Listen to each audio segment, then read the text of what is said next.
আসসালামু আলাইকুম। আমন্ত্রণ চ্যানেল সংবাদে, সঙ্গে আছি হৃদয় হোসেন। সংবাদের শুরুতেই জানিয়ে দিচ্ছি ফ্রেশ ড্রিঙ্কিং ওয়াটার সংবাদ শিরোনাম।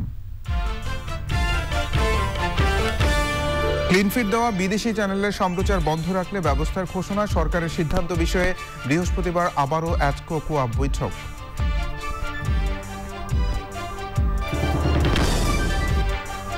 দেড় বছর পর খুলল ঢাকা বিশ্ববিদ্যালয়ের সব আবাসিক হল, করোনা প্রতিরোধে শিক্ষার্থীদের স্বাস্থ্য সুরক্ষা নিশ্চিতে নানা ব্যবস্থা। আন্দোলনের নামে নাশকতা হলে আওয়ামী লীগের মোকাবেলার ঘোষণা, ইসি গঠনে সার্চ কমিটির প্রস্তাব ধোঁকাবাজি বলছে বিএনপি।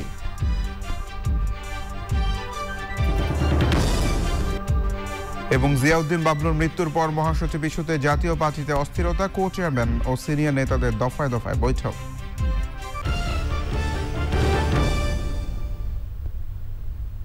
এছাড়া নিটোলটা বিশেষ সংবাদে থাকছে।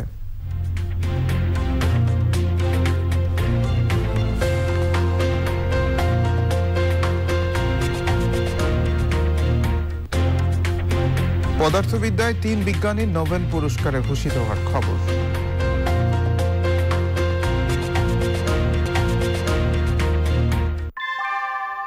আনোয়ার শীট দামে কম, থেকে অনেক বেশি। আনোয়ার শীট। সংবাদ শিরোনামগুলো জানাচ্ছিলাম। এখনকার সংবাদ আয়োজন একই সঙ্গে চ্যানেল আই অনলাইনে লাইভ টিভি এবং চ্যানেল আই অনলাইনের ভেরিফাইড ফেসবুক পেজেও সরাসরি প্রচার হচ্ছে। বাংলাদেশে যেসব বিদেশি চ্যানেল বিজ্ঞাপন ছাড়া ফুটেজ পাঠাচ্ছে, সেসব চ্যানেল সম্প্রচার না করলে কেবল অপারেটরদের বিরুদ্ধে বুধবার থেকে ভ্রাম্যমাণ আদালতের মাধ্যমে আইনি ব্যবস্থা নেবে সরকার। সচিবালয়ে ব্রডকাস্ট জার্নালিস্ট সেন্টার বিজেসি সদস্যদের সঙ্গে বৈঠকের পর তথ্য ও সম্প্রচার মন্ত্রী বলেছেন, এই বিষয়ে কেউ বিভ্রান্তি ছড়ালে তাদের বিরুদ্ধেও ব্যবস্থা নেওয়া হবে। লুথুর রহমান সোহাগের রিপোর্ট। বিজ্ঞাপন ছাড়া বিদেশি চ্যানেল দেখানোর সরকারি নির্দেশনার পর শুক্রবার থেকে দেশে এসব টেলিভিশনের সম্প্রচার বন্ধ রয়েছে। তথ্যমন্ত্রী বলছেন, অন্যান্য দেশে এই পদ্ধতি চালু থাকলেও বাংলাদেশে তা কার্যকরী একটি মহল বিরোধিতা করে আসছে।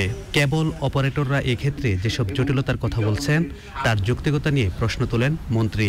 আমরা আজকেও সময় দিচ্ছি যে সমস্ত চ্যানেল ক্লিন ফিড হিসাবে আসে সেগুলো চালানোর জন্য, এবং আগামীকাল থেকে আবার দেশের বিভিন্ন জায়গায়, অর্থাৎ যে সমস্ত চ্যানেল ক্লিন ফিট আসা সত্ত্বেও চালানো হচ্ছে না, সেটার জন্য মোবাইল কোর্ট আগামীকাল থেকে আবার চালানো হবে। যারা নানা ধরনের কথা বলছে যে এই প্রযুক্তি লাগবে, ওই প্রযুক্তি লাগবে, এগুলো 10 বছর আগে লাগতো, এখন খুবই সহজ। এবং আবার কেউ কেউ বলে রিয়েল টাইমে দেখানো যাবে না, তো রিয়েল টাইমে আবার দেখার প্রয়োজন কি? দেশে টেলিভিশন দেখার প্যাকেজ নিয়ে কথা বলেছেন তথ্য ও সম্প্রচার প্রতিমন্ত্রী। সারা পৃথিবীর 700 কোটি মানুষ এসে দেখতে পারবে, মাত্র 300 টাকা লাগে 100টা চ্যানেল দেখতে। এভাবে বাংলাদেশ চলবে না। সরকার বলছে, ক্লিন ফিট না থাকায় দেশের গণমাধ্যম আয় বঞ্চিত হচ্ছিল। বিদেশি চ্যানেলকে নিয়ম মেনে সম্প্রচার কার্যক্রম চালানোর নির্দেশ আবারও দেন সরকারের মন্ত্রীরা। লুথুর রহমান সোহাগ, চ্যানেল আই, ঢাকা। মিয়ানমার থেকে অবৈধ অস্ত্র, মাদক চোরাচালান ও মানব পাচার রোধে কঠোর অবস্থানে রয়েছে সরকার। সীমান্তে সব ধরনের অবৈধ কার্যক্রম বন্ধে প্রয়োজনে গুলি চালানোর হুঁশিয়ারি দিয়েছেন পররাষ্ট্রমন্ত্রী doctor A K Abdul Momen. Sylhet MAG Osmani medical college হাসপাতালে ভারত সরকারের দেওয়া অ্যাম্বুলেন্স হস্তান্তর অনুষ্ঠান শেষে সাংবাদিকদের প্রশ্নের জবাবে মন্ত্রী বলেন, এ বিষয়ে পদক্ষেপ নিতে স্বরাষ্ট্রমন্ত্রীর সাথে তার কথা হয়েছে। তিনি জানান, বাংলাদেশ মিয়ানমার সীমান্তে গুলি না চালানোর সিদ্ধান্ত হয়েছিল, কিন্তু ওই সিদ্ধান্ত থেকে সরে আসতে হচ্ছে। মায়ানমার এবং বাংলাদেশ বর্ডারে আমরা সিদ্ধান্ত নিয়েছিলাম যে আমরা কখনো গুলি চালাবো না। কালকে আমার সাথে স্বরাষ্ট্রমন্ত্রীর আলাপ হয়েছে, আগামীতে আমরা গুলি চালাবো। তখন এই ধরনের এই যে অপকর্ম, ড্রাগ ট্রাফিকিং, হিউম্যান ট্রাফিকিং কিংবা এই অস্ত্র পাচার, এগুলো যা একটু একটু, আমরা তো বর্ডারটা খুব ডিফিকাল্ট ওখানে, তো ইনশাল্লাহ আগামীতে এইগুলো সম্ভব না। ফার্মার্স ব্যাংক থেকে 4 কোটি টাকার ঋণ নিয়ে আত্মসাতের অভিযোগে দুদকের করা মামলায় সাবেক প্রধান বিচারপতি সুরেন্দ্র কুমার সিনহা সহ 11 জনের বিরুদ্ধে রায় ঘোষণা পিছিয়ে 21শে অক্টোবর ঠিক করেছেন আদালত। বিশেষ জজ আদালত 4-এ আজ এই রায় ঘোষণার কথা ছিল। মামলার রাষ্ট্রপক্ষ ও দুদকের আইনজীবী মীর আহমেদ আলী সালাম জানিয়েছেন, বিচারক শেখ নাজমুল আলম পারিবারিক বিশেষ কারণে ছুটিতে থাকায় মঙ্গলবার রায় দেওয়া সম্ভব হয়নি। দায়িত্বপ্রাপ্ত বিশেষ জজ আদালত 3-এর বিচারক মোহাম্মদ আলী হুসাইন 21শে অক্টোবর রায় ঘোষণার নতুন তারিখ নির্ধারণ করেছেন। ঋণ জালিয়াতি ও অর্থ আত্মসাতের অভিযোগে 2019 সালের জুলাইয়ে দুদকের পরিচালক সৈয়দ ইকবাল হোসেন বাদী হয়ে এসকে সিনহা সহ 11 জনের বিরুদ্ধে মামলা করেন। গত বছরের আগস্টে অভিযোগ গঠন করে বিচার শুরুর নির্দেশ দেন আদালত।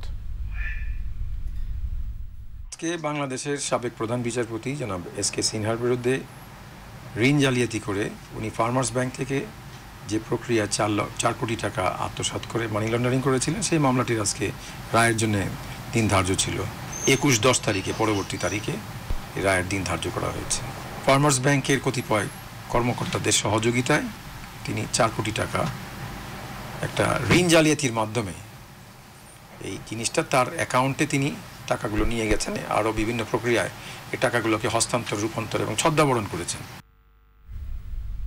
বিজ্ঞাপন ছাড়া বিদেশি চ্যানেল সম্প্রচারে সরকারের নেওয়া সিদ্ধান্তকে স্বাগত জানিয়েছে টেলিভিশন মালিকদের সংগঠন অ্যাডকো এবং কেবল অপারেটরদের সংগঠন কোয়াব।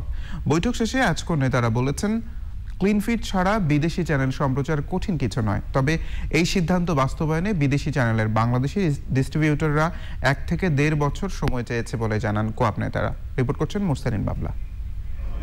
বিজ্ঞাপন ছাড়া বিদেশি চ্যানেলগুলোর সম্প্রচার কিভাবে করা যায় তার একটি গাইডলাইন তৈরি করতে বেসরকারি টেলিভিশন চ্যানেল মালিকদের সংগঠন অ্যাডকোর সাথে বৈঠকে বসে কোয়াব। পরে সংবাদ সম্মেলনে অ্যাডকোর সভাপতি বলেন, বিদেশি চ্যানেলগুলো ক্লিন ফিড ছাড়া প্রচার হওয়ায় দেশের টেলিভিশন মাধ্যম এবং সরকার ক্ষতিগ্রস্ত হচ্ছে। দেশে যারা টেলিভিশনের সাথে জড়িত আছেন, আপনাদের মতোই যারা আমাদের সহকর্মী, তারপরে টেলিভিশন ওনার্স, আমাদের এটা উইন উইন সিচুয়েশন। এটা সারা বিশ্বে আছে। নিয়মটি হয়েছিল অনেক দিন আগেই 2006 সালে, কিন্তু এটার বাস্তবায়ন করা হয়নি। তো যাই হোক, সেটা এখন বাস্তবায়ন করা হয়েছে এবং আমরা এই বাস্তবায়নের জন্য সরকারকে আমরা স্বাগত জানাই, ধন্যবাদ জানাই। সবাই আসলে বলি এটা আমাদের প্রাণের দাবি ছিল। আমি মনে করি যে কেবল অপারেটর ভাইরাও তারাও আমাদের সঙ্গে রয়েছে, কারণ এটা তাদেরও একটা বিষয়। যদিও ইনিশিয়ালি এটা মনে হচ্ছে যে এটা কেবল অপারেটরদের জন্য একটা, আমি বলবো যে এটা কালো মেঘের মতো, আসলে তা না। ক্লিন ফিড ছাড়া চ্যানেল বন্ধে সরকারের সিদ্ধান্ত বাস্তবায়নে আরও সময় দেওয়া প্রয়োজন বলে মনে করেন কোয়াব নেতারা। আজকে আমাদের মূল শক্তি আমাদের দর্শক, কিন্তু আইনের একটি নিয়মের এখানে আমাদের অনেকগুলি চ্যানেল, বিজ্ঞাপন যুক্ত চ্যানেল আমরা সম্প্রচার থেকে বিরত রয়েছে, যেহেতু বিদেশি ব্রডকাস্টাররা আমাদের সরকারের বেঁধে দেওয়ার সময় অনুযায়ী তারা আমাদেরকে সেই ক্লিন ফিড প্রদান করতে পারেনি। বাংলাদেশের মার্কেটটা বেশ বড়, এখানে প্রায় 560-এর অধিক কন্ট্রোল রুম আছে। এই টোটাল 560টা কন্ট্রোল রুমকে ক্লিন ফিড সম্বলিত যে বক্স, সেই বক্স প্রোভাইড করতে হবে এবং সেই বক্স প্রোভাইড করা, বক্স প্রোডাকশন করা একটি সময় সাপেক্ষ ব্যাপার। কোয়াব নেতারা জানিয়েছেন, সরকার এ পর্যন্ত ক্লিন ফিড দেওয়া 19টি বিদেশি চ্যানেল প্রচারের জন্য নির্দেশনা দিয়েছে, যা কার্যকর করার কাজ চলছে। পরবর্তী করণীয় নিয়ে 7ই অক্টোবর আবারও অ্যাডকোর সাথে বৈঠকে বসবে কোয়াব। মুরসালিন বাবলা, চ্যানেল আই, ঢাকা। দীর্ঘ 1.5 বছর পর খুলেছে ঢাকা বিশ্ববিদ্যালয়ের আবাসিক হলগুলো। করোনা প্রতিরোধে শিক্ষার্থীদের স্বাস্থ্য সুরক্ষা নিশ্চিতে নানা পদক্ষেপ নিয়েছে হল কর্তৃপক্ষ। উপাচার্য বলেছেন, সবকিছু ঠিকঠাক থাকলে শিগগিরই সবার জন্য শ্রেণী কার্যক্রম এবং হল খুলে দেওয়া সম্ভব হবে। মোস্তফা মলিকের রিপোর্ট। সকাল 8টা থেকে ঢাকা বিশ্ববিদ্যালয়ের আবাসিক হল খুলে দেওয়ার কথা থাকলেও সকাল 7টার আগে থেকেই ক্যাম্পাসে আসতে থাকেন চতুর্থ বর্ষ এবং মাস্টার্সের শিক্ষার্থীরা। শিক্ষার্থীদের বরণ করে নিতে প্রতিটি হলেই ছিল ব্যতিক্রমী আয়োজন। করোনা প্রতিরোধে হ্যান্ড স্যানিটাইজার, ময়লা ফেলার জন্য ব্যাগ তুলে দেওয়া হয় শিক্ষার্থীদের হাতে। লম্বা সময় পর হলে আসতে পেরে দারুণ খুশি শিক্ষার্থীরা। তবে এতদিন পর একটা গোলাপি মাস্ক পেয়েছি, হলে ঢুকতে পারছি। দীর্ঘদিন পর আবার থাকার জন্য হলে আসা, এটা আসলে অনুভূতিটা ভাষায় প্রকাশ করার মতো না। স্বাস্থ্য সুরক্ষাকে সবার আগে প্রাধান্য দেওয়ার কথা বলছে বিশ্ববিদ্যালয় কর্তৃপক্ষ। এখন তারা তাদের আবার প্রিয় হলে উঠেছে, আবার বিশ্ববিদ্যালয় মুখর হয়ে উঠছে এবং আমাদের ক্লাসগুলো অনতিবিলম্বে আমরা শুরু করব আশা করি। বিভিন্ন হল পরিদর্শন শেষে গণমাধ্যমের সঙ্গে কথা বলেন উপাচার্য। যেভাবে শিক্ষার্থীরা ইতিমধ্যেই তাদের স্বাস্থ্য সচেতন বোধ তৈরি করে নিজেরা টিকা কার্যক্রমে অংশগ্রহণ করেছে, সেটি নিঃসন্দেহে প্রশংসনীয়। ইতোমধ্যে হলগুলোতে গণরুম বন্ধের নির্দেশ দেওয়া হয়েছে। শিক্ষার্থীদের টিকা নিশ্চিত করতে প্রয়োজনে ক্যাম্পাসেই এনআইডি দেওয়ার ব্যবস্থা নিয়েছে নির্বাচন কমিশন। ঢাকা বিশ্ববিদ্যালয়ের লাইব্রেরি এবং শ্রেণী লাইব্রেরির যে কার্যক্রম সেগুলো শুরু হয়ে গেছে। খোলা হলো হলও। যারা শিক্ষা সংশ্লিষ্ট রয়েছেন তারা বলছেন এখন সব শ্রেণীর শিক্ষা কার্যক্রমটা শুরু হলে পুরো শিক্ষা ব্যবস্থা পূর্ণতা পেত। ঢাকা বিশ্ববিদ্যালয়ের বিজয় ৭১ হল থেকে মোস্তফা মল্লিক, চ্যানেল। শুক্রবার মধ্যরাতে কর্ণফুলী টানেলের দ্বিতীয় প্রান্তে নির্মাণ কাজ শেষ হচ্ছে। উদ্বোধন হবে শিগগিরই। জাতীয় অর্থনৈতিক পরিষদের নির্বাহী কমিটি একনেক বৈঠকে এই সুখবরটি জানানো হয়েছে। প্রধানমন্ত্রী শেখ হাসিনার সভাপতিত্বে বৈঠকে ৬,৫০০ কোটি টাকা ব্যয় ধরে ৯টি প্রকল্প অনুমোদন হয়েছে। এর মধ্যে ৪টি নতুন প্রকল্প, বাকি 5টি সংশোধনের জন্য আনা হয় বৈঠকে। এতে গণভবন থেকে অনলাইনে যুক্ত ছিলেন প্রধানমন্ত্রী। বৈঠক শেষে ব্রিফিংয়ে পরিকল্পনা মন্ত্রী এম এ মান্নান জানান, প্রকল্প অনুমোদন এবং বরাদ্দের দিক থেকে বিশেষ কোনো জেলা যাতে অগ্রাধিকার না পায় সে বিষয়ে সজাগ থাকার নির্দেশনা দিয়েছেন প্রধানমন্ত্রী।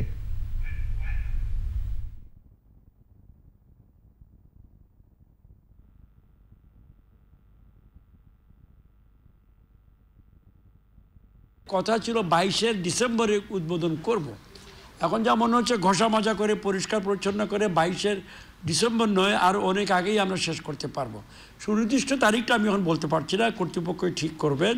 এডিবি থেকে ধার করা, ওয়ার্ল্ড ব্যাংক থেকে ধার করা বিদেশি কারেন্সিতে যে একটা বিষয়, একইভাবে আমরা এই রিজার্ভ ফান্ডে ধার করতে পারি ইন্টারনালি, আবার কামাই করে ওই বিদেশি মুদ্রায় এটা পরিশোধ করতে হবে। এই হলো শর্ত, যাতে এই রিজার্ভ ফান্ডটা ইনটেক্ট থাকে। আওয়ামী লীগ সাধারণ সম্পাদক এবং সড়ক পরিবহন ও সেতুমন্ত্রী ওবায়দুল কাদের বলেছেন, সংবিধান অনুযায়ী সময় মতো নির্বাচন হবে। ঢাকা আরিচা মহাসড়কের আমিনবাজারে নির্মাণাধীন নতুন সেতু পরিদর্শন শেষে তিনি বলেন, আন্দোলনের নামে কেউ নাশকতার চেষ্টা করলে জনগণকে সাথে নিয়ে তা কঠোর হাতে দমন করবে সরকার। ২০২৩ সালের মধ্যে আমিনবাজারের নতুন সেতুর কাজ শেষ হবে বলে আশা প্রকাশ করেন তিনি। জাতির পিতা বঙ্গবন্ধু শেখ মুজিবুর রহমানের নাতনি ব্রিটিশ এমপি টিউলিপ রেজওয়ানা সিদ্দিকের গাড়িতে হামলার নিন্দা জানান ওবায়দুল কাদের।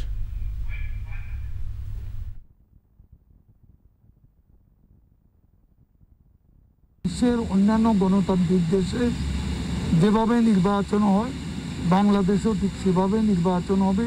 আন্দোলন শান্তিপূর্ণভাবে করার অধিকার সব গণতান্ত্রিক দলের আছে, কিন্তু আন্দোলনের নামে দেশে যদি সহিংসতা উপাদান যুক্ত করা হয় এবং জনগণের জানমালের জন্য হুমকি সৃষ্টি করা হয়, সে অবস্থা আওয়ামী লীগ জনগণকে নিয়ে প্রতিরোধ করবে। জনগণ বিএনপিকে কেন ভোট দেবে? প্রধানমন্ত্রীর এমন বক্তব্যের প্রতিক্রিয়া বিএনপি মহাসচিব বলেছেন, সরকারের জুলুম থেকে বাঁচতেই মানুষ বিএনপিকে ভোট দেবে। রাজধানীতে সাংবাদিকদের তিনি বলেন, নির্বাচনের সময় দল নিরপেক্ষ সরকার না হলে সুষ্ঠু নির্বাচন সম্ভব নয়। আক্তার হোসেনের রিপোর্ট। কোন ভরসায় ওই দলকে ভোট দেবে? আগামী নির্বাচন কমিশন গঠন, এসব নিয়ে রাজনৈতিক মহলে এখন চলছে জোরালো আলোচনা। জাতিসংঘ সাধারণ পরিষদ অধিবেশনে যোগ দিয়ে দেশে ফিরে প্রধানমন্ত্রী শেখ হাসিনাও নির্বাচন নিয়ে কথা বলেন। পরে তাদের প্রতিক্রিয়া জানায় বিএনপি। সরকার তার নিজের পছন্দ মতো লোকজনদের দিয়ে তৈরি করে। রাজধানীর গুলশানে বিএনপি চেয়ারপারসনের কার্যালয়ে সাংবাদিকদের বিএনপি মহাসচিব বলেন, নির্বাচন কমিশন গঠনে সার্চ কমিটির নামে জনগণকে ধোঁকা দিতে চায় সরকার। যদি নির্বাচনকালীন সময়ে একটি নিরপেক্ষ সরকার না থাকে, তাহলে সেই নির্বাচনটা কখনোই সুষ্ঠু, অবাধ এবং গ্রহণযোগ্য হয় না। নির্বাচনের কমিশন যদি সার্চ কমিটি দিয়ে গঠনের যে অভিজ্ঞতা আমাদের আছে, সে অভিজ্ঞতা হচ্ছে যে একেবারেই আপনার তাদের নিজস্ব লোকজনকে দিয়ে প্রাধান্য দিয়ে তাদেরকে দিয়ে গঠন করা হয়। রাজনীতি চর্চায় বিএনপি সমান সুযোগ পাচ্ছে না অভিযোগ করে মির্জা ফখরুল বলেন, নিজেদের নিশ্চিত ভরাডুবি জেনেই আওয়ামী লীগ নিরপেক্ষ সরকারের অধীনে নির্বাচন চায় না। আবারও সব রাজনৈতিক দলের সঙ্গে আলোচনায় বসার আহ্বান জানান তিনি। মানুষ এখন মুক্তি চায়, আওয়ামী লীগের হাত থেকে মুক্তি চায়, শেখ হাসিনার সরকার থেকে মুক্তি চায়, এই অবৈধ সরকারের হাত থেকে মুক্তি চায়। সেই জন্যই মানুষ আজকে বিএনপি একমাত্র দল, যে দল তাদেরকে কিছুটা শান্তিতে দিয়েছিল, ম্যাক্রো ইকোনমিক্সকে একটা স্টেবল পজিশন নিয়ে এসেছিল, সেখানে তারা বিএনপিকে ভোট দেবে। নির্বাচন খেলায় জনগণ আর গ্রহণ করবে না। বিএনপি মহাসচিব বলেন, দলীয় সরকারের অধীনে কোনো নির্বাচনেই অংশ নেবে না বিএনপি। আওয়ামী লীগ সরকারের অধীনে কোনো নির্বাচন হবে না। Akhtar Hossain, channel I, Dhaka. জিয়াউদ্দিন আহমেদ বাবলুর মৃত্যুর পর জাতীয় পার্টির মহাসচিব কে হবেন এ নিয়ে দলটিতে অস্থিরতা শুরু হয়েছে। ব্যারিস্টার শামীম পাটোয়ারীকে মহাসচিব করছেন চেয়ারম্যান জিএম কাদের। এমন খবরে সোমবার দিনভর দফায় দফায় বৈঠক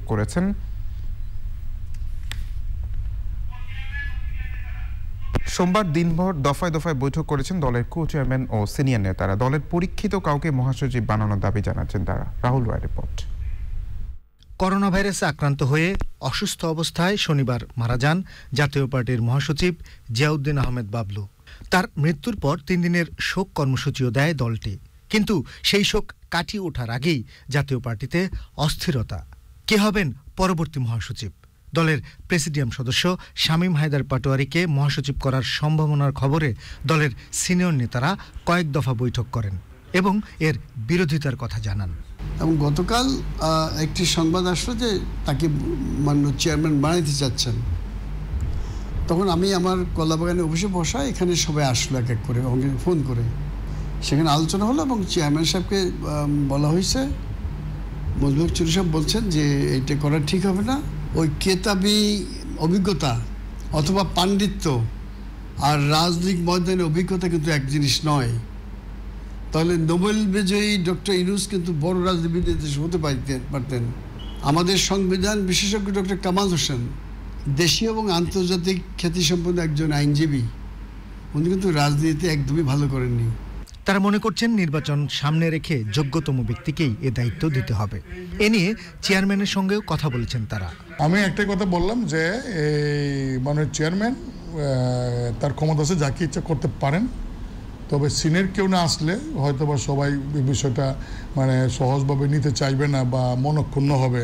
সিনিয়র দেখে কাউকে যদি নেয় আমাদের কোনো আপত্তি নেই, ভালো হবে। এই আমরা এটা একমত হয়েছি যে একদম টু মাচ জুনিয়র কাউকে নিলে আমাদের জন্য কাজ করতে অস্বস্তিকর হবে। কিন্তু এই মুহূর্তের সামনে যেহেতু নির্বাচন, অন্য বড় দলের সাথে এবং আওয়ামী লীগের সাথে যদি আমার বসতে হয়, তাহলে কাদের সাহেব আছেন, আওয়ামী লীগের এক দল দক্ষ রাজনীতিবিদ সামনে বসবেন, তার সাথে আপনি কাকে নিয়ে আলোচনা করবেন? সেই ধরনের লোক যদি না থাকে, তা আলোচনার টেবিলে তো আপনি বসতে পারবেন না। তবে এ ব্যাপারে দলের চেয়ারম্যান জিএম কাদের কোনো মন্তব্য করেননি। রাহুল রায়, চ্যানেল আই, ঢাকা। দেশে মঙ্গলবার সকাল 8টা পর্যন্ত 24 ঘন্টায় করোনা ভাইরাসে 694 জন আক্রান্ত শনাক্ত হয়েছেন। এ সময় মারা গেছেন 23 জন। এ পর্যন্ত মোট প্রাণহানি 27,614 জন। আক্রান্ত শনাক্তের হার 2.72। একদিনে সুস্থ হয়েছেন 708 জন। মোট সুস্থ 15,20,296 জন। এ সময় সিলেট এবং রংপুর বিভাগে করোনায় কেউ মারা যাননি।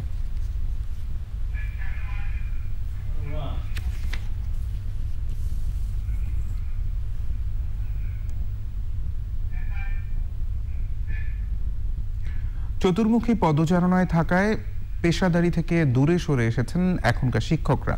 এমন আক্ষেপ করে শিক্ষাবিদরা বলছেন, তাদের ছেলেবেলা শিক্ষকদের উদ্দেশ্য আর লক্ষ্য ছিল শিক্ষার্থীকে পড়ানো আর ভালো মানুষ করে গড়ে তোলা। একালে যার বড় অভাব। মোস্তফা মনিকার রিপোর্ট। অধিক মুক্তি পাগল সহস্র শহীদের 5 অক্টোবর বিশ্ব শিক্ষক দিবস। প্রতি বছর ঘটা করে দিবসটি পালন করে বিশ্বের বিভিন্ন দেশের সরকার ও শিক্ষক সংগঠনগুলো। শিক্ষকেরা হচ্ছেন মানুষ গড়ার কারিগর।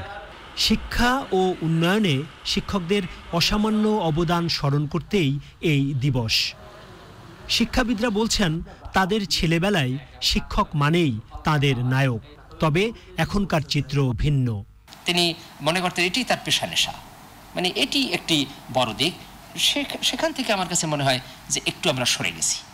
এখন মনে হয় যেন আমার আরও চতুর্মুখী বিভিন্ন জায়গায় পদচারণা রাখতে যেন স্বাচ্ছন্দ্য বোধ করি। এখন আমরা এই নৈতিকতার বিষয়টাকেও শেখায় কিনা আমি জানি না। শুধু পড়ানো পরীক্ষা, হ্যাঁ আমরাও তো পড়তাম, আমরাও তো পরীক্ষা। তারা বলছেন, শ্রেণীকক্ষে শিক্ষকদের আন্তরিকতা, ভালোবাসা, মূল্যবোধের চর্চা শিক্ষা দেওয়ার যে রেওয়াজ তারা পেয়েছিলেন, এখন কেন যেন তার অভাব রয়েছে। এখন হয়তোবা মাল্টিডিসিপ্লিনারি বিভিন্ন প্রেক্ষাপট তৈরি হওয়ার ফলে এখন অনেকেই আমরা নানা ক্ষেত্রে পদচারণা বাড়িয়ে দেওয়ার ফলে এটির নেতিবাচক একটা প্রভাব আছে। একজন শিক্ষক যেন, যাকে আমরা আলোকিত মানুষ বলছি, মানুষ গড়ার কারিগর বলছি, তার যেন নিজের জীবনটা সহনশীল হয়, তাকে যেন কারো কাছে হাত পাততে না হয়, তাকে যেন কোথা থেকে ধার করতে না। দেশে স্কুল, কলেজ, বিশ্ববিদ্যালয় সহ বিভিন্ন শ্রেণীকক্ষের সাইজ অনেক বড়, শিক্ষার্থীদের সংখ্যা অনেক বড়, শিক্ষকের সংখ্যা কম। সেই জন্যই হয়তো শিক্ষকরা অনেক ইচ্ছা থাকা সত্ত্বেও অনেকেই শিক্ষার্থীদের একেবারেই ব্যক্তিগত পর্যায়ে খোঁজ খবর রাখার সুযোগ পান না। ইউনেস্কো বলছে বিশ্বে বর্তমানে প্রায় 30 কোটি শিশু কখনোই স্কুলে যায়নি। 2030 সালের মধ্যে সব শিশুকে বিদ্যালয়ে নেওয়া হলে সারা পৃথিবীতে প্রায় 10 কোটি শিক্ষক নিয়োগের প্রয়োজন। Mostafa Mallik, Channel I, Dhaka. সংবাদের রিপোর্টে নিচ্ছে অশোক লিনারি ফাতরস বিরতি। আর বিরতির পর জানিয়ে ফিরছি,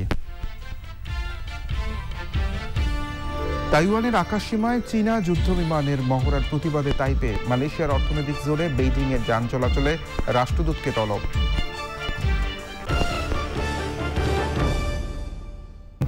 সংবাদে রাজধানীর নড়াই নদী দখল ও দূষণ মুক্তের দাবিতে কাগজের নৌকা ভাসিয়ে প্রতীকী প্রতিবাদ করেছে নোঙর বাংলাদেশ। সরকারিভাবে নড়াই নদীকে রামপুরা খাল বলার সমালোচনা করে একে রক্ষায় সীমানা নির্ধারণের আহ্বান জানিয়েছে সংগঠনটি। শমিকা আহমেদের রিপোর্ট। পচা আবর্জনায় ভরা দূষিত কালো পানিতে কাগজে রঙিন নৌকা, প্রতীকী এ প্রতিবাদ রাজধানী ঢাকার একমাত্র প্রবাহমান নদী নড়াই রক্ষায়। নদীটির দখল দূষণের বিরুদ্ধে এ কর্মসূচি করেছে নদী রক্ষায় কাজ করা সংগঠন নোঙর বাংলাদেশ। এই নদীতে ছোটবেলা গোসল করার পর বাড়ি থেকে একটা কলসি লইতাম, কলসিতে আবার বালু পানি লয়ে আবার বাসা যেতাম। ওই পানি দিয়ে আমরা আবার খাইছিও, আবার পাক শাকও করছি। ভয়াবহ পরিবেশ বিপর্যয় থেকে নদী রক্ষার কর্মসূচিতে যোগ দেন স্থানীয় বিভিন্ন শ্রেণীপেশার মানুষ। হাতিঝিল প্রকল্প 2,500 কোটি টাকা খরচ করা হয়েছে রামপুরা খাল করে দূরদর্শী পরিকল্পনা নিয়ে, এটাই আমি আহ্বান জানাবো। নড়াই নদীর পানি আমরা এক সময় খাওয়ার পানি হিসাবে ব্যবহার করা হতো। আমরা এখানে গোসল করতাম, এখানে প্রচুর মাছ ছিল। যখনই এখানে হাউজিং প্রকল্পগুলো যখন এখানে হয়েছে, তখন থেকে এই দূষণ শুরু হয়েছে, নদী দখল শুরু হয়ে গেছে। নড়াই নদীকে সরকারিভাবে খাল বলায় দখলদাররা উৎসাহিত হচ্ছেন বলে অভিযোগ করেন বক্তারা। শুধুমাত্র নড়াই নয়, সারা বাংলাদেশের যতগুলো নদী আছে, যে নদীগুলো দখল হয়ে যাচ্ছে, দূষিত হচ্ছে, আমরা যেন প্রত্যেকটা নদী বাঁচানোর জন্য, দূষণমুক্ত করার জন্য সবাই যার যার অবস্থান থেকে অবস্থান গ্রহণ করি। সরকারি নথিতে বলা হচ্ছে এটিকে রামপুরা খাল। একটি নদীকে খাল বলা মানে হচ্ছে যে এখানে দখলদার যারা, তাদেরকে সুবিধা করে দেয়া। তো এই রকমের যে কাজগুলো সরকারের ভেতরে হচ্ছে, সরকারের ভেতরে যারা এগুলো দায়িত্বে আছেন তারা কিন্তু সচেতন ইচ্ছে করেই হচ্ছেন না আমার মনে হয়। কারণ আমরা তো এই বিষয়ে কথা বলছি অনেক বছর হয়ে গেল। এই নদীর সীমানা পিলার আমরা দাবি করছি। বালু নদী থেকে নড়াই নদীতে পানি প্রবাহ নিশ্চিত করার আহ্বান জানান বক্তারা। Shoumik Ahmed, channel I, Dhaka. GPH ইস্পাত বাংলাদেশের অগ্রযাত্রা সংবাদ।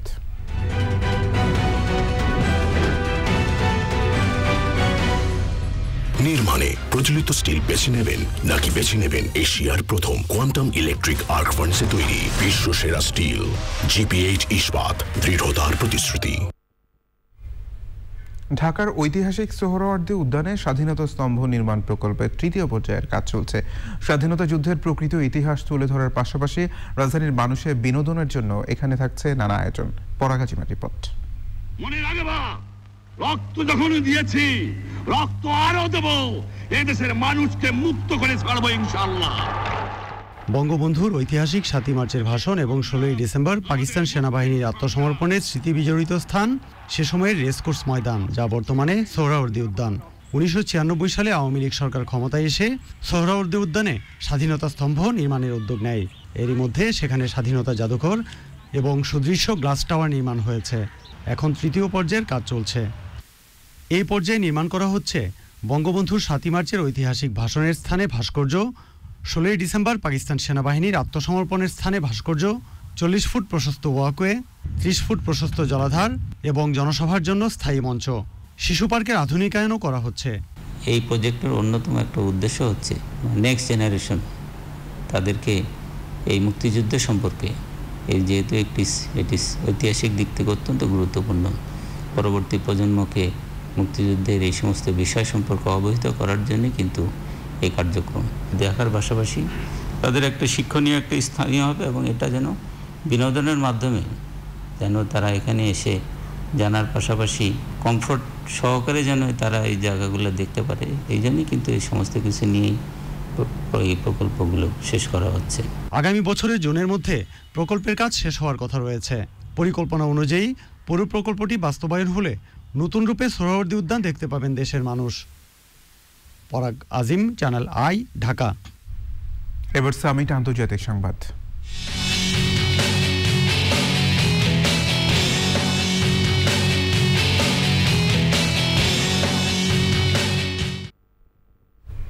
তাইওয়ানের আকাশসীমায় রেকর্ড সংখ্যক চীনা যুদ্ধবিমান প্রবেশ করে মহড়া দিয়েছে। এ নিয়ে টানা চতুর্থ দিনের মতো চীনা যুদ্ধবিমান তাইওয়ানের আকাশসীমায় প্রবেশ করলো। এ সময় প্রায় 150টি যুদ্ধবিমান তাইওয়ানের আকাশসীমায় প্রবেশ করে। একে দায়িত্ব জ্ঞানহীন উস্কানিমূলক কাজ উল্লেখ করে তা বন্ধ করতে চীনকে আহ্বান জানিয়েছে তাইওয়ান। দক্ষিণ চীন সাগরে মালয়েশিয়ার এক্সক্লুসিভ ইকোনমিক জোনে চীনের কয়েকটি জলযান অবৈধভাবে প্রবেশ করায় মালয়েশিয়ায় নিযুক্ত চীনের রাষ্ট্রদূতকে তলব করে হুঁশিয়ার করেছে কুয়ালালামপুর। চীনের জলযানগুলো অনুপ্রবেশ করে আন্তর্জাতিক আইন লঙ্ঘন করেছে বলে অভিযোগ করে কুয়ালালামপুর।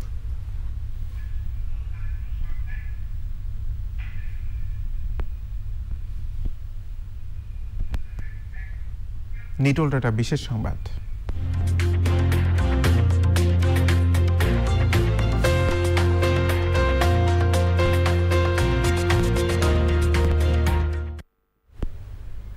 পদার্থবিজ্ঞানে অবদান রাখার জন্য চলতি বছর নোবেল পুরস্কারে ভূষিত হয়েছেন মার্কিন বিজ্ঞানী সিওকোরো মানাবে, জার্মান বিজ্ঞানী ক্লাউস হ্যাসেলম্যান এবং ইটালির জর্জিও প্যাভিসি। বাংলাদেশ সময় মঙ্গলবার দুপুরে তাদের নাম ঘোষণা করেছে রয়্যাল সুইডিশ একাডেমি। পৃথিবী কোন জটিল নিয়মে চলে, মানুষের কর্মকাণ্ড কি করে এর জলবায়ু আর সেই ভৌত নিয়মে ব্যাঘাত ঘটাচ্ছে, এ নিয়ে গবেষণার স্বীকৃতিতে চলতি বছর পদার্থবিদ্যায় নোবেল পুরস্কার পেলেন ওই তিন বিজ্ঞানী। যুক্তরাষ্ট্রের গবেষক মানাবে এবং জার্মানির হ্যাসেলম্যান পাবেন এবারের পুরস্কারের অর্ধেক, বাকি অর্ধেক পাবেন ইটালির বিজ্ঞানী প্যাভিসি। এবার কৃষি সংবাদ।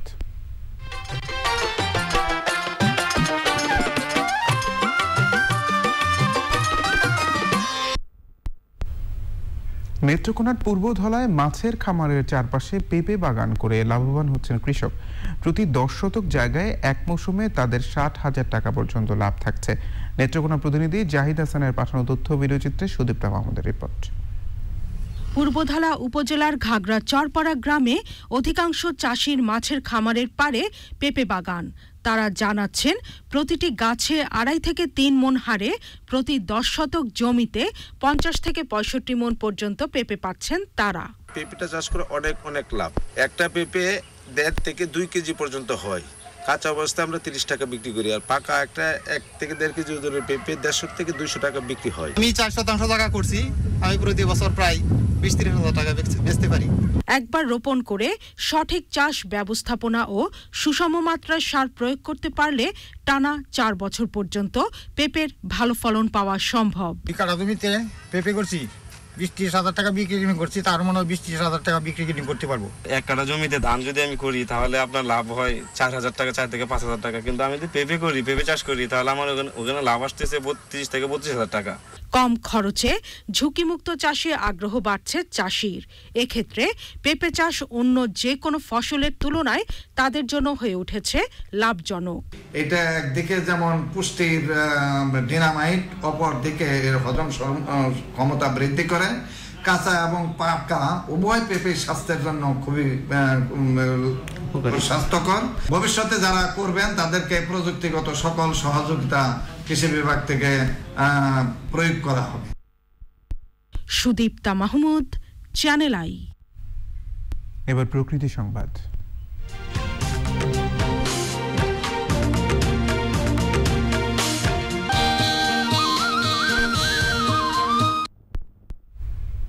মধুমতি নদীর ভাঙনে সর্বশান্ত নড়াইলের লোহাগড়া উপজেলার 7 গ্রামের মানুষ। বিদ্যালয় ও হাটবাজার সহ শতাধিক ঘরবাড়ি ও ফসলি জমি নদীগর্ভে বিলীন হয়েছে। নদী ভাঙন রোধে ঠিকাদারের গাফিলতি আর পানি উন্নয়ন বোর্ডের অবহেলার অভিযোগ করছেন স্থানীয়রা। ড্যানিয়েল সুজিত বসের রিপোর্ট। গত কয়েক বছরে মধুমতি নদীর ভাঙনে মানচিত্র থেকে হারিয়ে গেছে নড়াইলের লোহাগড়া উপজেলার তেঁতুলিয়া গ্রাম। এবারের ভাঙনে বিলীন হতে বসেছে মাকড়াইল, চাকসি, নওখোলা, বকচরজড়ি, লঙ্কাচর ও ঘাগা গ্রাম। এরই মধ্যে নিঃস্ব হয়েছে অনেক পরিবার। ভাঙন ঝুঁকিতে বসতভিটা সহ নানা স্থাপনা।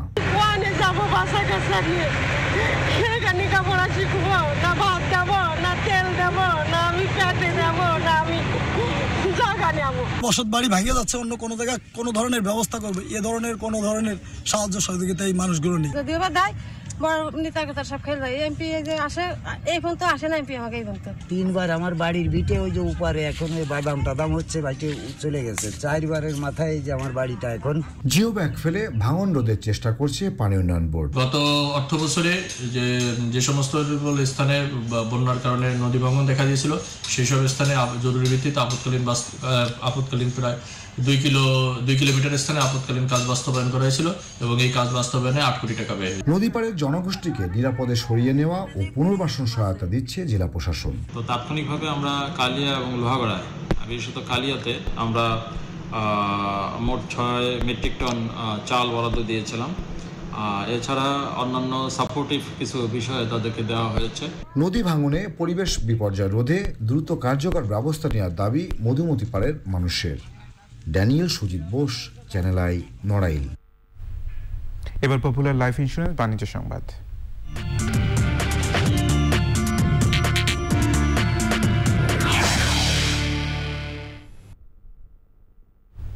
গ্রাহকদের ইন্স্যুরেন্স প্রিমিয়াম জমা সুবিধার্থে আইএফআইসি ব্যাংকের সাথে চুক্তি সই করেছে চার্টার লাইফ ইন্স্যুরেন্স কোম্পানি। এই চুক্তির আওতায় এখন থেকে চার্টার লাইফের সব গ্রাহক আইএফআইসি ব্যাংকের মাধ্যমে সব ধরনের ইন্স্যুরেন্স প্রিমিয়াম জমা দিতে পারবেন। চার্টার লাইফ ইন্স্যুরেন্স কোম্পানির প্রধান কার্যালয়ে আইএফআইসি ব্যাংকের head of branches and SME division ATM Raziur Rahman এবং চার্টার লাইফের মুখ্য নির্বাহী কর্মকর্তা এসএম জিয়াউল হক নিজ নিজ প্রতিষ্ঠানের পক্ষে চুক্তিতে সই করেন। উপস্থিত ছিলেন ব্যাংকের head of retail banking Ferdousi Begum, Malibagh শাখার ব্যবস্থাপক মোহাম্মদ তৌহিদুল ইসলাম, চার্টার্ড ইন্স্যুরেন্স কোম্পানির TMD Mohammad Emdadullah, chief financial officer Manzur Ahmed এবং অন্যরা। সংবাদে আবার নিচ্ছি অশোক লীলা নিফাত অটস বিরতি। আর বিরতির পর জানিয়ে ফিরছি, সাফে লাল সবুজের কোচ হিসেবে ব্রুজেনের পারফরমেন্সে খুশি বাফুফে, পরের 2 ম্যাচে আরো ভালো খেলবে আশা।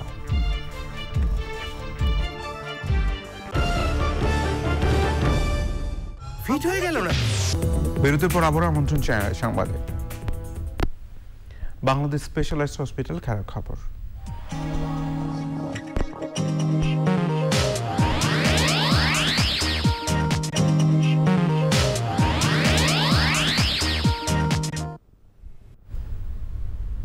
সাফ ফুটবল চ্যাম্পিয়নশিপে বাংলাদেশের পরের ম্যাচ ডিফেন্ডিং চ্যাম্পিয়ন মালদ্বীপের বিপক্ষে। ম্যাচের আগে 2 দিন প্রস্তুতির সময় পেয়েছেন জামাল ভুঁইয়ারা। এর মধ্যে প্রস্তুতিও শুরু করে দিয়েছে টিম বাংলাদেশ।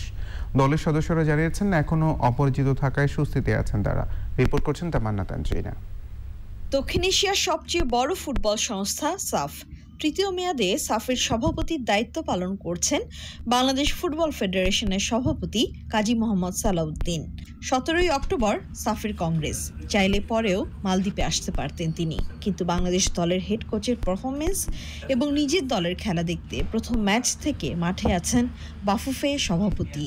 আপনাকে ফাইনাল খেলতে গেলে you have to beat Bangladesh, you have to beat Nepal, এবং এই কাজটা আমার টিমই পারবে। আমরা ম্যানেজমেন্ট পারবো না, কোচও পারবে না। The players will have to do it. So it is up to the player how much they want to play the final. Coach নির্বাচনে এ দফায় ভুল করেননি বাফুফে প্রেসিডেন্ট, এরকম প্রশংসা করছেন অনেকেই। তিনি নিজে কি মনে করছেন? আমি ঘরোয়া লিগেরই কোচ হিসাবে that was the biggest advantage Oscar had, because সে সব প্লেয়ার চিনে এবং বাংলাদেশের মোস্ট অফ দ্য টিম একই স্টাইলেই খেলে। আপনি যদি প্রথম 5টা টিম নেন, যেই ক্লাবগুলোর প্লেয়ার আজকে ন্যাশনাল টিমে আছে, all of the players almost similar style, মাঝে মাঝে একটু চেঞ্জ করে। বিশ্ব ফুটবলে ভালো অবস্থানে যাওয়ার আগে নিজের দেশ এবং নিজের অঞ্চলে ভালো করতে হবে, অন্তত এই উপলব্ধিটা কোচ অস্কার ব্রুজন ভালোভাবে বুঝিয়ে দিয়েছেন। দায়িত্ব পাওয়ার সাথে সাথেই সাব মিশনের অ্যাসাইনমেন্ট, তাই সময় নষ্ট করতে রাজি নন অস্কার। 18 বছর পর আবারও দক্ষিণ এশিয়ার শ্রেষ্ঠত্বের খেতাব জিততে হবে। টুর্নামেন্ট যদি জিততে হয় স্ট্রাইকারের গোল করতে হবে, আর ডিফেন্ডারও গোল করতেছে, এটাও কিন্তু ওয়েল সেট। কোচ যেভাবে বলছে আসলে সেভাবে করার চেষ্টা করছি, হয়তো অনেকটা ভালো খেলছি বা ভালো খেলতে পারছি আর কি। তো ইনশাল্লাহ হয়তো এরকম খেললে আমরা আরো ভালো করব। প্রথম ম্যাচের ইনজুরি এখনো ভোগাচ্ছে তুপুকে, তাই এদিনও অনুশীলনে নামতে পারেননি তিনি। তবে বাকিরা দারুণ উজ্জীবিত। ফাইনালের পথটা সহজ করতে বাংলাদেশকে আগামী দুটো ম্যাচেই জিততে হবে। বাফুফে সভাপতি জানিয়েছেন, নতুন কোচের হাতে দায়িত্ব দিয়ে অনেকটা নির্ভর তিনি মনে করছেন মালদ্বীপ এবং নেপালের বিপক্ষে বাংলাদেশ দল আরও ভালো খেলবে। মালদ্বীপের মালে থেকে Tamanna Tanzina, channel I. Bangladesh cricket বোর্ডের কার্যনির্বাহী পরিষদের নির্বাচন বুধবার। শুরুতে নিরুত্তাপ নির্বাচনের ইঙ্গিত থাকলেও ধীরে ধীরে তা জমে উঠেছে। 7 জন আগেই বিনা প্রতিদ্বন্দ্বিতা নির্বাচিত হয়েছেন, বাকি 16 পরিচালক পদে লড়বেন 24 জন প্রার্থী। ভোট গ্রহণ চলবে সকাল 10টা থেকে বিকেল 5টা পর্যন্ত। সাদিম আহমেদের রিপোর্ট। মিরপুরের হোম অফ ক্রিকেটে 7 রব। স্টেডিয়াম এলাকা জুড়ে ব্যানার ফেস্টুনে প্রতিদ্বন্দ্বিতাপূর্ণ নির্বাচনের ইঙ্গিত। মঞ্চ প্রস্তুত, ভোটের লড়াইয়ের অপেক্ষা। করোনা পরিস্থিতির কারণে 66 জন পোস্টাল ব্যালট ও 8 জন ই ব্যালটে ভোট দেওয়ার সুযোগ চেয়েছেন। এদের মধ্যে 57 জনকে সেই সুযোগ দেওয়া হয়েছে। ই ব্যালট এবং পোস্টাল ব্যালট অলরেডি আমরা পাঠিয়ে দিয়েছি। এটা আগামীকাল 5টার মধ্যে আমরা চেক করব। আর সেই সাথে প্রস্তুতি সম্পূর্ণ। 127 জন ভোট দেবে, না ফিজিক্যালি না, সব মিলিয়ে। আর টোটাল ভোটার হচ্ছে 173, কিন্তু বাকিরা দেওয়ার সুযোগ পাচ্ছে না বিকজ অফ ওখানে নির্বাচিত হয়ে গেছে। 127 থেকে 57 বাদ দিয়ে বাকিরা এখানে সশরীরে উপস্থিত থাকে। বিসিবিতে পরিচালক পদ মূলত 25টি, এর মধ্যে 23টি হয় ভোটের মাধ্যমে। বাকি 2টি পদ জাতীয় ক্রীড়া পরিষদ মনোনীত। একটাই পরিচালক হয়ে গেছেন আহমেদ সাজ্জাদুল আলম ববি ও জালাল ইউনুস। বাকি 23 পরিচালকের মধ্যে 7 জন এরই মধ্যে বিনা প্রতিদ্বন্দ্বিতায় নির্বাচিত হয়েছেন। এই ক্যাটাগরিতে ঢাকা ও রাজশাহী বিভাগের 3 পরিচালক পদে ভোট গ্রহণ হবে। মনোনয়নপত্র প্রত্যাহারের সময় শেষ হওয়ার পর নির্বাচন থেকে সরে দাঁড়িয়েছেন মাদারীপুরের খালিদ হোসেন। ক্লাব ক্যাটাগরি থেকে 12 পদের জন্য লড়ছেন 16 জন কাউন্সিলর। এই ক্যাটাগরি থেকে নির্বাচন করছেন বিসিবির 2 বারের সভাপতি নাজমুল হাসান এমপি। আছেন এনায়েত হোসেন সিরাজ, মঞ্জুর কাদের, ইসমাইল হায়দার মল্লিকের মতো হেভিওয়েট প্রার্থীরা। ক্যাটাগরি 3 সাবেক ক্রিকেটার, শিক্ষা বোর্ড, বিশ্ববিদ্যালয় ও সার্ভিসেস সংস্থাগুলো নিয়ে গঠন করা হয়েছে। এখানে পদ একটি, লড়ছেন 2 জন। ভোট গ্রহণ শেষে সেদিনই ফল ঘোষণার ইঙ্গিত দিয়ে রেখেছেন প্রিজাইডিং অফিসার। সাদি মাহমুদ, চ্যানেল আই, ঢাকা। টি-20 বিশ্বকাপ খেলতে ওমানে থাকা বাংলাদেশ ক্রিকেট দলের অনুশীলন ক্যাম্প শুরু হয়েছে। টানা 3 দিনে অনুশীলন চলবে। 8 অক্টোবর ওমান এই দলের সঙ্গে একটি আনঅফিসিয়াল প্রস্তুতি ম্যাচ খেলবে বাংলাদেশ দল। খেলাটি হবে স্থানীয় আল আমিনাত ক্রিকেট স্টেডিয়ামে। পরদিন আবুধাবিতে যাত্রা করবে টাইগাররা। সেখানে 12 ও 14 অক্টোবর আইসিসি নির্ধারিত 2টি প্রস্তুতি ম্যাচ শেষ করে আবারও ওমানে ফিরবে দল। 17 অক্টোবর স্কটল্যান্ডের বিপক্ষে ম্যাচ দিয়ে টি-20 বিশ্বকাপের প্রথম পর্বে বাংলাদেশ দলের খেলা শুরু হবে। ইউএফএ নেশনস কাপ ফুটবলের সেমিফাইনাল ও ফাইনাল এবং বিশ্বকাপ বাছাই পর্বের ম্যাচ দিয়ে সপ্তাহ জুড়ে ব্যস্ত থাকবে ফুটবল দুনিয়া। ইউরোপের 4 ফুটবল পরাশক্তি ইটালি, স্পেন, বেলজিয়াম ও বিশ্বকাপ চ্যাম্পিয়ন ফ্রান্স খেলছে এবারে নেশনস কাপের সেমিফাইনাল। বুধবার রাত 1:45 মিলানে প্রথম সেমিফাইনালে ইউরো চ্যাম্পিয়ন ইটালির মুখোমুখি হচ্ছে 2010-এর বিশ্বকাপ চ্যাম্পিয়ন স্পেন। ইউরো কাপের সেমিফাইনালে ইটালির কাছে হারের প্রতিশোধ নিতে মুখে স্পেন। দুরন্ত ছন্দে থাকা ইটালি নিজেদের শেষ 37 ম্যাচে অপরাজিত। বৃহস্পতিবার একই সময়ে তুরিনে দ্বিতীয় সেমিফাইনালে ফিফা র্যাঙ্কিং শীর্ষ দল বেলজিয়াম খেলবে বিশ্বকাপ জেতা ফ্রান্সের বিরুদ্ধে। শেষ 6 ম্যাচের একটিতে জিতেছে ফরাসিরা। বেলজিয়াম ইউরোর কোয়ার্টার ফাইনালে ইটালির কাছে হারের পর টানা 3 ম্যাচ জিতে দারুণ ছন্দে। ওদিকে বিশ্বকাপ বাছাই পর্বে কনমেবল অঞ্চলে নিজেদের পরের 3 ম্যাচ খেলতে কলম্বিয়ার অনুশীলন শুরু করেছে Brazil. 8 October Venezuela, 11 October Colombia এবং 15 অক্টোবর উরুগুয়ের বিরুদ্ধে ম্যাচ খেলবে সেলেকাওরা। সংবাদ শেষ করব সবশেষে ফ্রেশ ড্রিঙ্কিং ওয়াটার সংবাদ শিরোনামগুলো জানিয়ে দিচ্ছি আরো একবার। ক্লিনফিট দেওয়া বিদেশি চ্যানেলের সম্প্রচার বন্ধ রাখলে ব্যবস্থার ঘোষণা। সরকারের সিদ্ধান্ত বিষয়ে বৃহস্পতিবার আবারও অ্যাটকোকোয়া বৈঠক।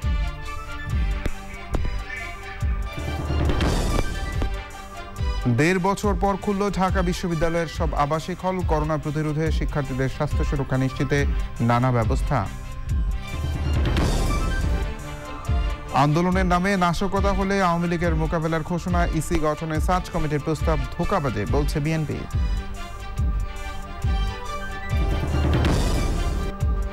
এবং জিয়াউদ্দিন বাবলুর মৃত্যুর পর মহাসচিব ইস্যুতে জাতীয় পার্টিতে অস্থিরতা, কো চেয়ারম্যান ও সিনিয়র নেতাদের দফায় দফায় বৈঠক।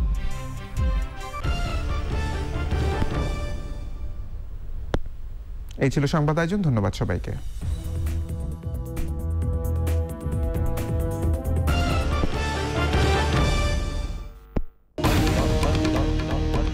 স্বাধীনতার 50 বছরে